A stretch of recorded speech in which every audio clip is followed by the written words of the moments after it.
Hey there. How's it going? Hope you're having a good day. Ruse from Crossgen Comics. Now, we got an interesting one on our hands, people, because this bad boy was a sort of a detective story. Sort of also interesting because it was almost like a parody in one particular aspect. Simon, I was going to say Bishop, Simon Archer and Emma Bishop, those are the two main characters, it's kind of switched around. They duped you.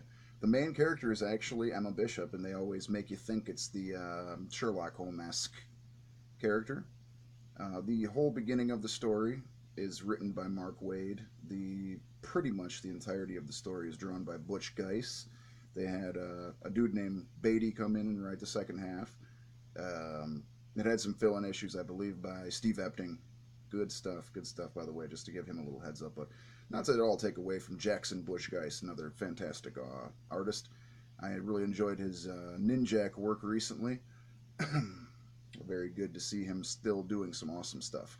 Um, so the plot is sort of like, well, it's an ongoing, so it's kind of hard for me to give you a very detailed, plot synopsis. I would simply say they were trying to figure out who this sort of killer guy was toward the whole beginning, as well as you're seeing a sense of humor throughout the whole thing, and that it isn't. I don't know. It's not really like a romance, Like I had a feeling it was going to be, and I was glad it wasn't. There was just something about the series. There was a sort of magic in it, and it's not just the little gargoyle guys floating around or any of that little shit that are floating around in their sort of England setting for no apparent reason. It's the writing, man. It was just very, very captivating, easy to get carried away into, encapsulating, and immersive. These are the kind of comics that I personally really love. It's part of why I really love genre-based comics. You'll hear me mention that a lot because that is my particular favorite thing. It doesn't matter to me as much what company it's from, as long as it's certain, like a fantasy and or a swordsman type story or sci-fi or things like this. They're a lot of fun, or various other subjects, obviously, but and mixes of the same of these as well in various ways. But Ruse basically is one of those gems that doesn't get remembered by people. A lot of the time, I'll give it one point. When people mention CrossGen, it does get mentioned. It does get mentioned. It's one of the few series that people seem to remember, and that's great.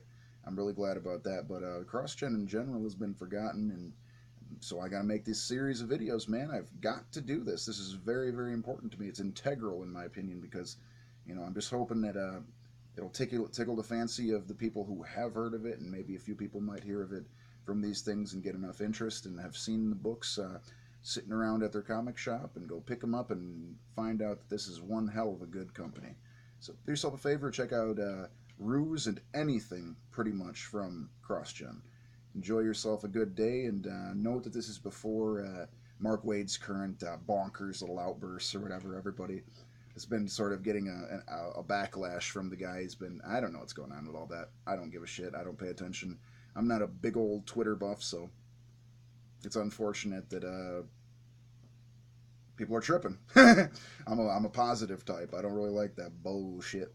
So do yourself a favor, check out Simon Archer and Emma Bishop's adventures further in Ruse from CrossGen, the unfortunately now defunct company. These are from 2001 to 2004, so they're going to be pretty. They might be cheap. They might. I mean, depending on where you're at, they might be. If you go online, you might be able to get them for a good price. You might be able to get the graphic novels for a good price. Don't know. I got a lot of them for a really good price when I was interested to go get them about 2 years ago. A very good price. So, do yourself a favor. Take care. Have a good one.